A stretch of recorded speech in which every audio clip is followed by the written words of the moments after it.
লীলা পুরুষোত্তম শ্রীকৃষ্ণ। কি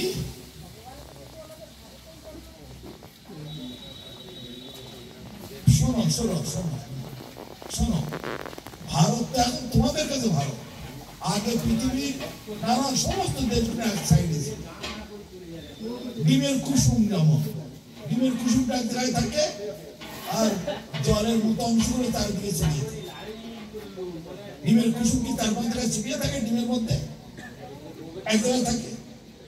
ওই ডিমটা যখন নাড়িয়ে টাড়িয়ে দিলে কুসুমটা ভেঙে যায়, তখন চারিদিকে ছড়িয়ে গোল ডেভেলপমেন্ট ভাবটা থাকে।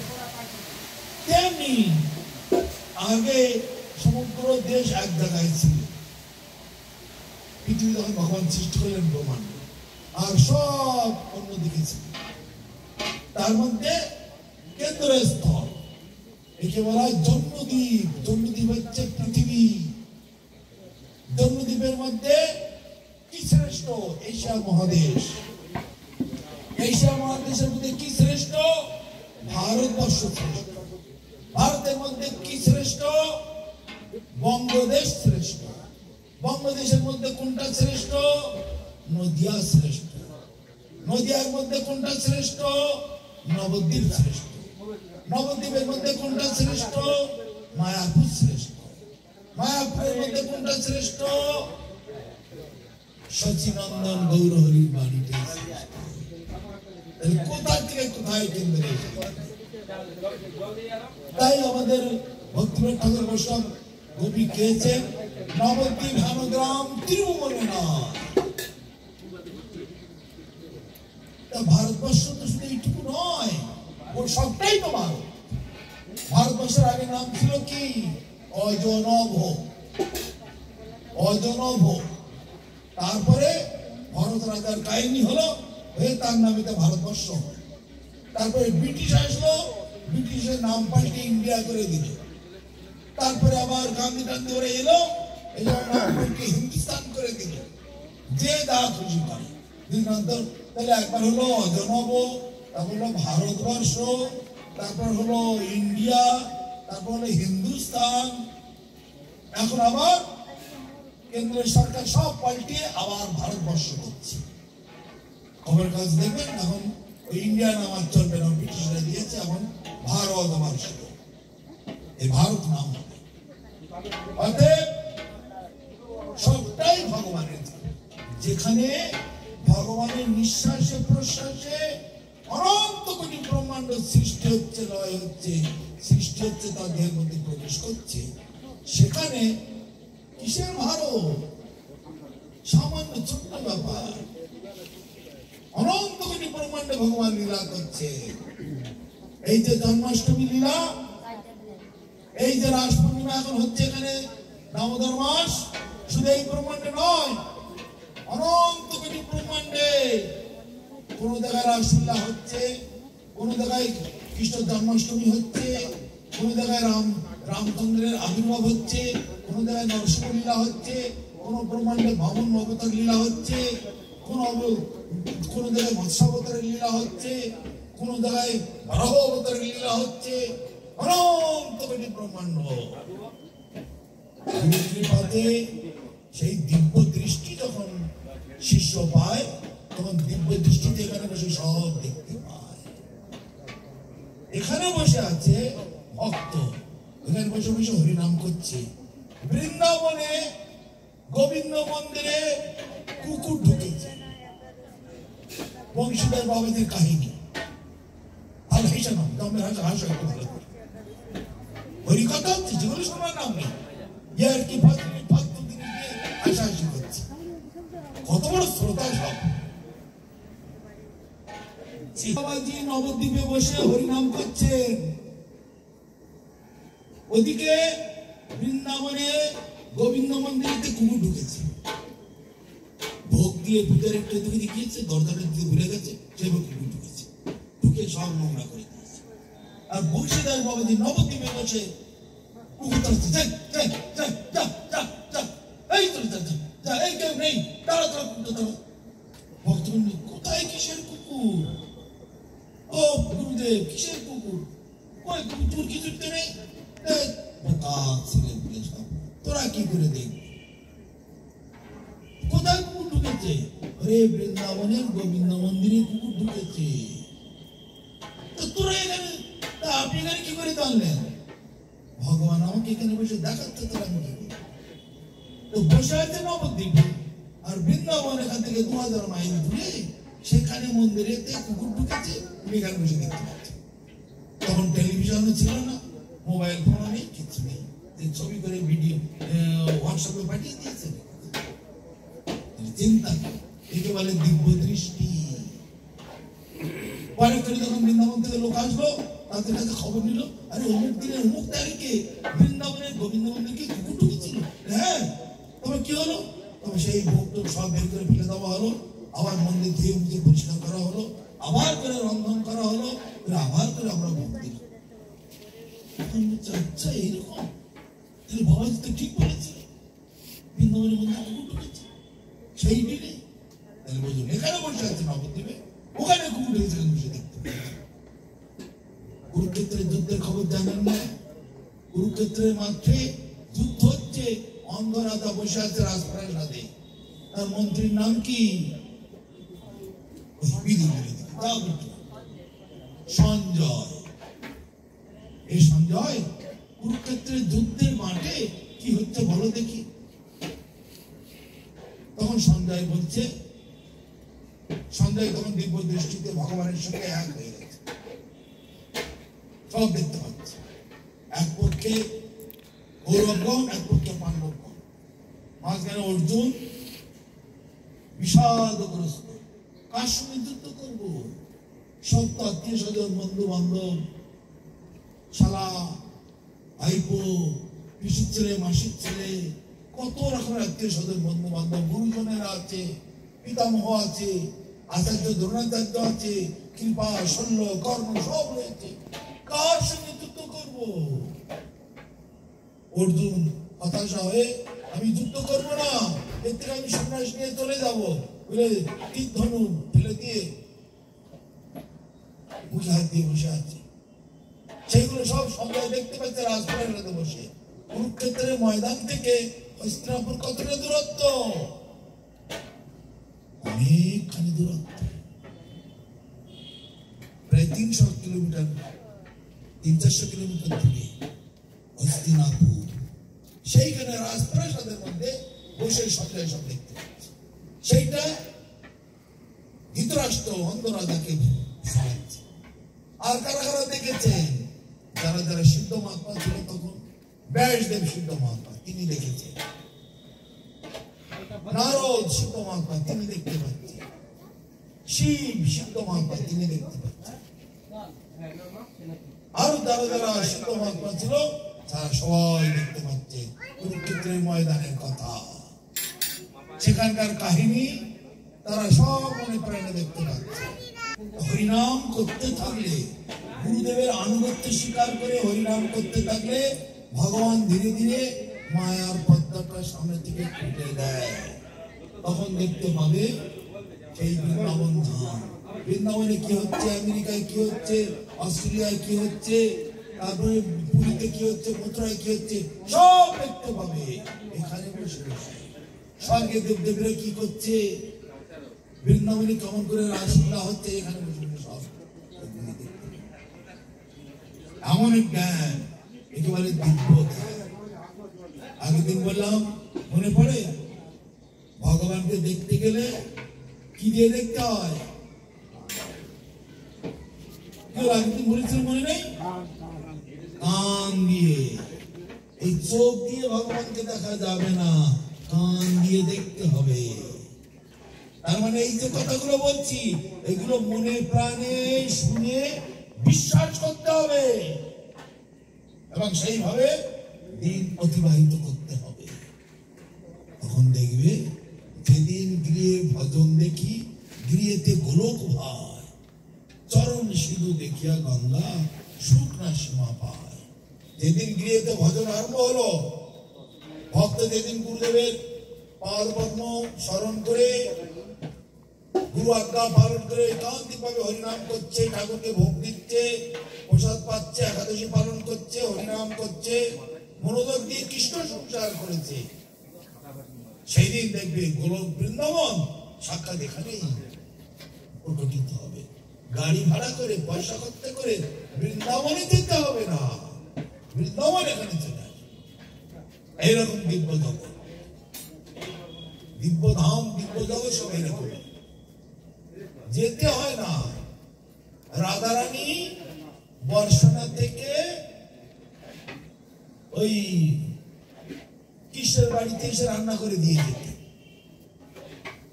সূর্য কুণ্ডেতে পুজো করতে যেতে 32 কিলোমিটার দূর। একটা বাচ্চা মেয়ে বর্ষণা থেকে সূর্যকুণ্ড 32 কিলোমিটার কি করে যায়, কি করে আসে? ডেলি সূর্য পুজো করতে যায়। সূর্য পুজো করে এসে নন্দ মহারাজের বাড়ি যাবে, গিয়ে কৃষ্ণের জন্য রান্না করবে, রান্না করে দিয়ে আবার বাড়ি যাবে ঠিক টাইমের মধ্যে। কি করে করে এগুলো জানতে হবে। দিব্য জগৎ তো অন্যরকম।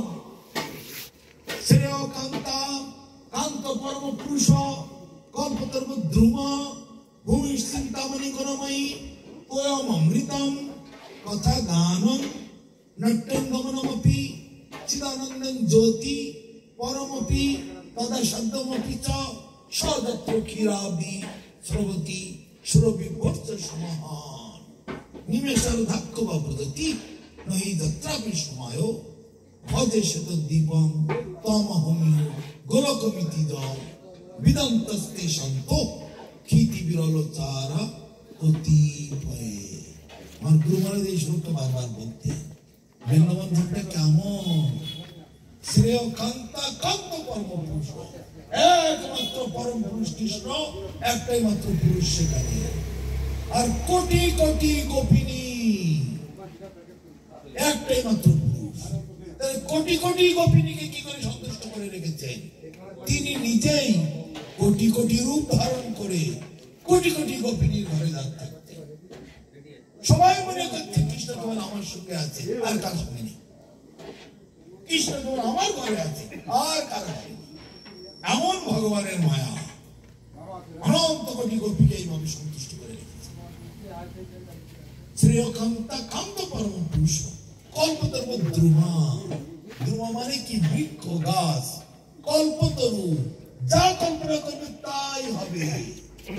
কলা গাছের গায়ে কাঁঠাল চাইলে কাঁঠাল দেবে, আম গাছের গায়ে বেগুন চাইলে বেগুন দিয়ে দেবে, বেগুন গাছে দুটো পটল চাইলে পটল দিয়ে দেবে। কল্পতরু, যা কল্পনা করবে তাই হবে। কল্পতরু দ্রুমা, ভূমির চিন্তামণি, মাটি চিন্তামণি, যা চিন্তা করবে তাই হবে। আমি আমেরিকায় যাবো, ব্যাগটা নিয়ে বেরিয়ে পড়লাম, আর কৃষ্ণ খেতে ব্যাগ নিয়ে বেরিয়ে পড়লাম, রাস্তায় হাঁটছে দেখতে আমেরিকা রাস্তায় মাটি ভূমি লম্বা হয়ে যায়, রাস্তা আবার সংকুচিত হয়ে যায়, এক্সটেনশন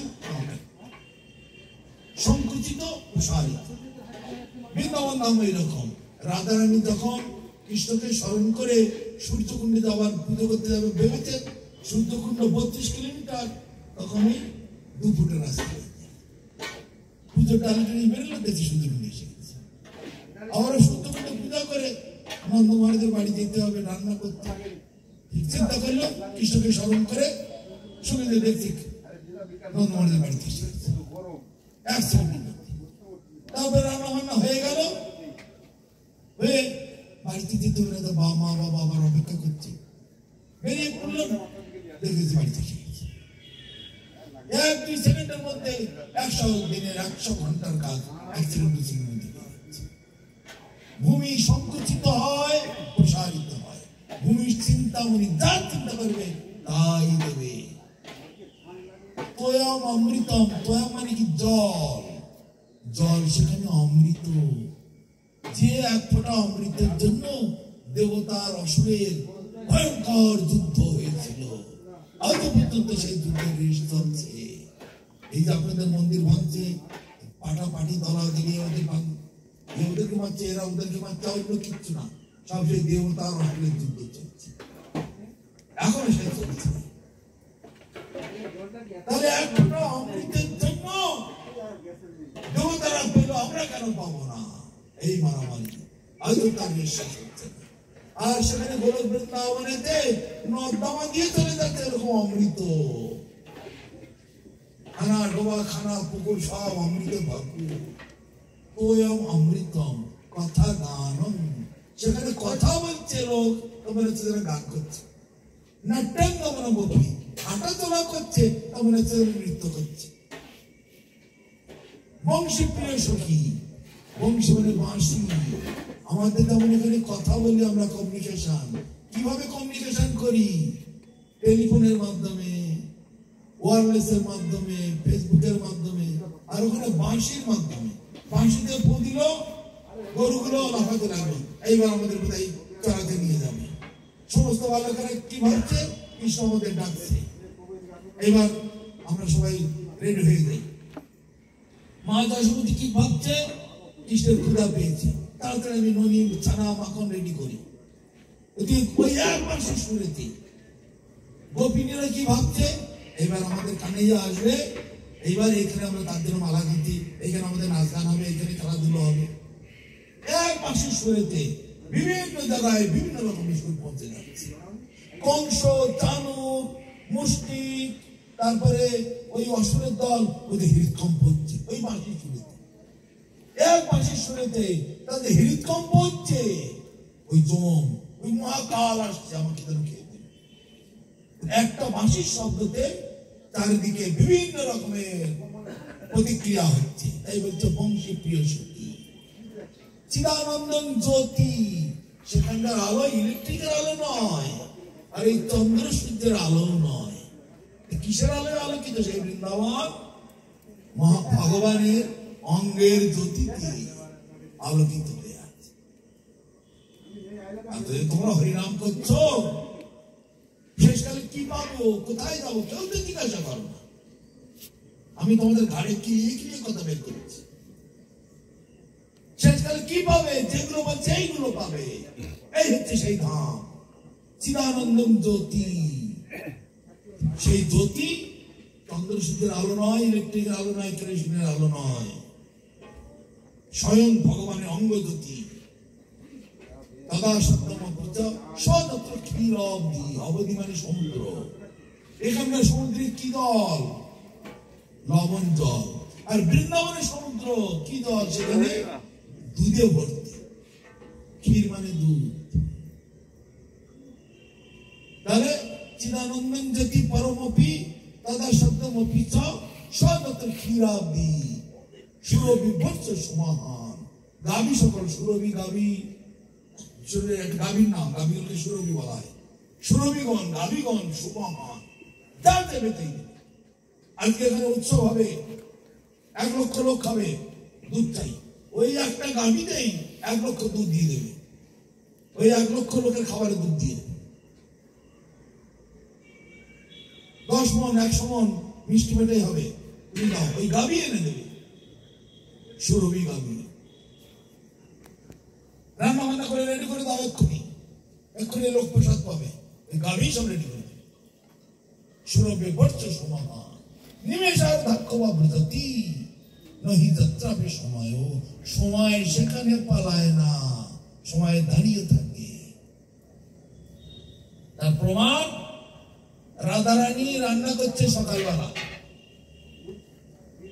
আয়ন ঘোষ চাষ করতে যাবে, চান করতে গেছে, তাড়াতাড়ি রান্নাটা কমপ্লিট করো, এদিকে জল নেই। রাধারানী তার শাশুড়ি ননদী কোটের লাগে বলছে, একটু জল নেই, জল আনতে হবে, তোমাদের ছেলে তো এক্ষুনি চাষ করতে যাবে, জল নেই, তো আমি কি করবো? তুমি সব জল সময় মতো এনে রাখতে পারো না? শাশুড়ি ননদী তো সেই রকম হয়। ভাত পুড়ছে, তোমরা একটু লক্ষ্য করে রেখো, যা ভাতটা যেন পুড়ে না যায়, আমি জলটা নিয়ে আসি। তো রাধারানী জল আনতে যাচ্ছে, কোটলে তখন কি বলছে, তোমার ভাত পুড়ে গেলে তুমি বুঝতে পারবে, আমরা দেখতে পারবো না। তুমি সংসার করছো, তোমার বর ও যাবে চাষ করতে, তোমার ভাত আমি দেখে দেবো? জলটা নিয়ে আসি। তখন বলছে জল আনো, তা করো, আর পড়ে গেলে তখন বুঝবে লাঠি হাতে। গল্প করতে পারে, সেটাই তাকে সাহায্য করবে না। তখন রাধারানী কৃষ্ণকে স্মরণ করতে করতে দৌড়ে তলাতে যাচ্ছে, আর জটিলা কুটলা বলছে ভাত যদি পুড়ে যায়, তলায় ধরে যায়, তুমি বুঝবে আমার ছেলে যদি সময় মতো না খেতে পারে তখন তোমার হবে। গেল ওখানে যমুনায় জল আনতে, কলসিটা সবে রেখে একটু যমুনাকে প্রণাম করে এবার জলটা নেবে, এই কৃষ্ণের বাঁশি শব্দ পেয়ে গেছে, কৃষ্ণ বাঁশিতে ফুল দিয়েছে। কৃষ্ণের বাঁশি এমন তার আওয়াজ, এমন তার প্রেম প্রীতির টান, কলসি রেখে লোহা যেমন এই চুম্বক যেমন লোহাকে টানে, সেরকম কৃষ্ণের দিকে টেনে নিয়ে চলে যাচ্ছে। কৃষ্ণের সঙ্গে রাসলীলা আরম্ভ হয়ে গেল। 1 ঘন্টা 2 ঘন্টা 5 ঘন্টা, 1 দিন 2 দিন 5 দিন, 1 মাস 2 মাস, 1 বছর 2 বছর, 100 বছর 200 বছর, 1000 বছর, লক্ষ বছর, কোটি বছর, হাজার হাজার কোটি বছর রাসলীলা চলছে। তারপরে ভগবান বলছেন, হে গোপীগণ, তোমরা এখন নিজ নিজ বাড়িতে চলে যাও। যেমন রাধারানী তার বাড়ির ঝামেলা, সমস্ত গোপীদের বাড়িতে এই একই ঝামেলা, বিভিন্ন রকমের। কারো বাড়ি স্বামী খেতে বসেছে, কারো বাড়ি স্বামী চান করতে গেছে, কারো বাড়ি ছেলে ভাত চাচ্ছে, কারো বাড়ি কেউ অসুস্থ, কারো বাড়িতে, সবার বাড়ি কম বেশি ঝামেলা রয়েছে। সেই ঝামেলা ফেলে সবাই কিন্তু কৃষ্ণের রাসলীলা। এখন কৃষ্ণ বলছে তোমরা এখন ফিরে বাড়ি যাও। তখন গোপীরা বলছে, অপরাধ, ফিরে বাড়ি যাবো? কোন মুখে বাড়ি যাবো? আমাদের ঝাঁটা ফেটা করবে না, বাড়িতে আমাদের উঠতে দেবে? হয় তুমি আমাদের মেরে ফেলো, আর নয় তোমার ধামে আমাদের একটা ব্যবস্থা করো। কোন মুখে ফিরে বাড়ি যাবো এতকাল তোমার সঙ্গে আছে বাড়ি ঘর সংসার ছেড়ে? তখন কৃষ্ণ বলছে, হে গোপীগণ, আমি যা বলছি সেটা শোনো, কোনো অসুবিধা কিছু হবে না। তাহলে কোটি কোটি বছর, হাজার হাজার কোটি বছর বাড়ি ঘর সংসার ছেড়ে কৃষ্ণের সঙ্গে রাসলীলা কীর্তন করছে। তারপরে কৃষ্ণের আদেশ মতো ফিরে বাড়ি গেল। বাড়ি গিয়ে দেখে রাধারানী তখন রান্না করছিল, বেলা ওই 8টা বেজেছিল। গিয়ে দেখে এখনো বেলা 8টা বেজেই আছে, উনুনে ভাত এখনো ফুটছে।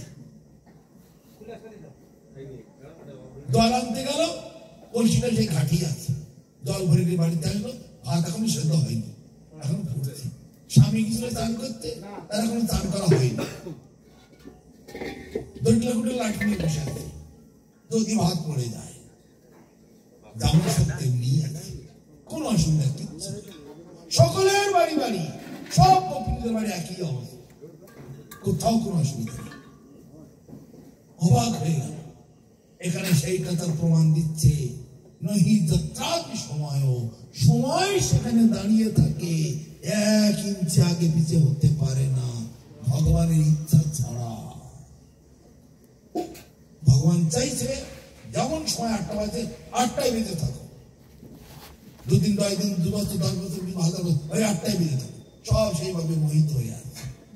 সবাই এই কোটি কোটি বছর পরে ফিরে গেল, যেমন ছিল সত্যি আছে, আর কোনো অসুবিধা নেই। মাঝখানে যে গোপীরা কৃষ্ণের সঙ্গে এতদিন খেলাধুলো করে আসলো, বাড়ির লোকেরা কেউ কিছু টের পেল না। এই হচ্ছে বৃন্দাবন ধাম, বুঝলে? ওরা তো মনে করছে বৃন্দাবনে গেলে আমরা আরো খাটতে হবে, খাবার সব আরো আছে। আর আমি তো ফুল জোগাড় করে দিই, কেউ ফুল জোগাড় করে দিচ্ছে, আচ্ছা দাঁড়ান আমি আর ফুল জোগাড় করে দিই। কেউ বারান্দা মুছছে, আচ্ছা আমি আর একটু মুছে দিই। সব সময় একজনের সঙ্গে একজনের কোটি কোটি কোটি কোটি গোপীরা সবাই কৃষ্ণের রাধে কৃষ্ণের সেবা করছে, সবাই রাধারানীর আন্ডারে সবাই সেবা করছে। আমরা হয়তো ভাবো কি আর সেবা সেবা, খাওয়া দাওয়া, খেলাধুলো করা, তা নয়। কোটি কোটি কোটি কোটি গোপিনী, অনন্ত কোটি, অনন্ত কোটি সেবা, এরকম সেবা। নহি যাত্রাপি সময়ও, সময় সেখানে দাঁড়িয়ে থাকে। দুর্বিধ বিদন্তস্তে সন্ত কীতি বিরল তারা কতিপয়ে। আমার গুরুমার এই কথা বলতে এখনো পর্যন্ত সেই বৃন্দাবন ধাম সেরকম সব আছে, সেই খবর এই জগতে দেওয়ার জন্য এখনো দু চারজন লোক এখানে রয়েছে। সেটা কি কতিপয়ে বিদন্তস্তে মানে বিরাজ করছেন সন্ত, সেই ধরনের সাধু, সেই ধরনের বৈষ্ণব কতিপয়ে মানে পৃথিবীর উপরে এখনো বিরাজ করছেন। কতিপয়ে মানে আঙুলে গুনে নেওয়া যাবে দু চারজন। ঘরে লক্ষ লক্ষ সাধু দেখলে হবে না। গেরুয়া কাপড় তো ঝাড়ুদার এখন রাস্তায় সব গেরুয়া কাপড় কিন্তু সেটা অ্যালাউ করে দিয়েছে। যারা ঝাড়ুদারের কাজ করছে গেরুয়া কাপড় পরতে হবে, যারা রেললাইনে কাজ করছে গেরুয়া কাপড় পরতে হবে। জাতীয় পতাকা রং হচ্ছে গেরুয়া, গেরুয়াটা ত্যাগের প্রতীক, এই কাপড় সব পরতে হবে। তারা সব সাধু? গেরুয়া কাপড় পরলে সাধু হবে না।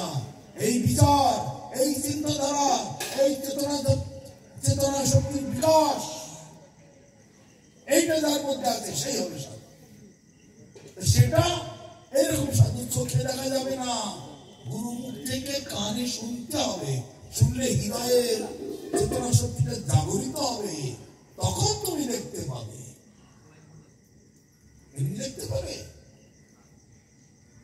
কিন্তু সকলের একমাত্র কর্তব্য থাকবে ওই গোড়া ওইখানে, গুরুমুখ পদম বাক্য চিত্তেতে করিয়া ঐক্য আর না করিও মনে আশা। আর তাদের গুরু উপরে শ্রদ্ধা ভক্তি কম, তাদের পাওনাও সেরকম কম। কবিরাজ গোস্বামী চৈতন্য চরিতামৃতে বলছে, কৃষ্ণ পাদ পদ্মে রহে যার না গুরু পাদ পদ্মে রহে যার নিষ্ঠা ভক্তি, এই ব্রহ্মাণ্ড তারিতে সেই ধরে মহাশক্তি। গুরু চরণে যার যত ভক্তি, কৃষ্ণের চরণে তার তত ভক্তি, এই মহাবিশ্ব ব্রহ্মাণ্ড অনায়াসে পার হয়ে যেতে পারে।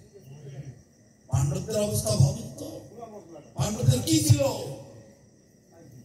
দেশ থেকে তাড়িয়ে দিয়েছে, রাজপ্রাসাদ থেকে তাড়িয়ে দিয়েছে, ভিক্ষে করে খাচ্ছে পঞ্চপাণ্ডব, আর কৌরবরা সব দখল করে নিয়েছে। তারা তাদের গুরু হচ্ছেন কৃষ্ণ, কৃষ্ণের চরণ তারা ছাড়িয়ে, কৃষ্ণের চরণ ধরে থাকে। যে বিপদে হোক না সবসময় কৃষ্ণকে। দ্রৌপদীর বস্ত্র হরণ করছে, দ্রৌপদী কেবল কৃষ্ণকে স্মরণ করে আছে। তা সেই গুরু হচ্ছে, সকলের গুরু হচ্ছে কৃষ্ণ। সে সময় পাণ্ডবদের গুরু, পরিবারের গুরু সকলে গুরুকে ধরে থাকছে। অনায়াসে সে গৌরব ধ্বংস হয়ে গেল।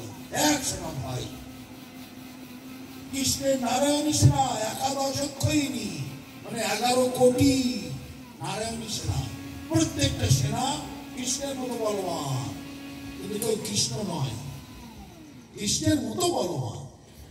11 কোটি সব ধ্বংস হয়ে গেল। 100 ভাই সব মহারথী, সব ধ্বংস হয়ে গেল। গুরু দ্রোণাচার্য, কর্ণ, শল্য, কৃপাচার্য সব বধ হয়ে গেল। পাণ্ডবরা, পঞ্চপাণ্ডব যেমন ছিল তেমনি। একটা ভাইয়ের গায়ক আছে, কে রক্ষা করলো? গুরুকে ধরে রেখেছে। প্রথম দিন বলেছিলাম গুরু হচ্ছে সরোবরের মতো, আর পদ্মফুল ফোটে না সরোবরে, শিষ্য হচ্ছে পদ্মফুলের মতো। বলেছিলাম কি না? বোধহয় অন্য কথা হয়েছিল। গুরু কেমন? গুরু হচ্ছে সরোবরের মতো, সরোবরে পদ্মফুল ফোটে, পদ্মফুল হচ্ছে শিষ্য পদ্মফুলের মতো, আর সূর্য হচ্ছে কৃষ্ণের মতো। পদ্মফুল যদি সরোবরে ভালো করে শক্ত করে শিকড়টা ধরে রাখে, ওই সূর্য তার কোনো ক্ষতি করতে পারে না, আরো বরং তাকে ভালো করে ফুটতে সাহায্য করে, প্রস্ফুটিত হতে, পাপড়ি মেলতে খুব সাহায্য করে, তাই না? সরোবরকে ধরে রেখেছে।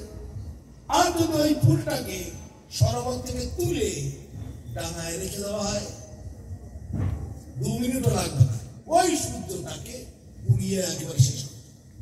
তাই না বলো? ফুলটা যদি সরোবরে থাকে একটি করে হাসছে আর হয় দিচ্ছে, কেননা সূর্য তাকে সেবা করছে।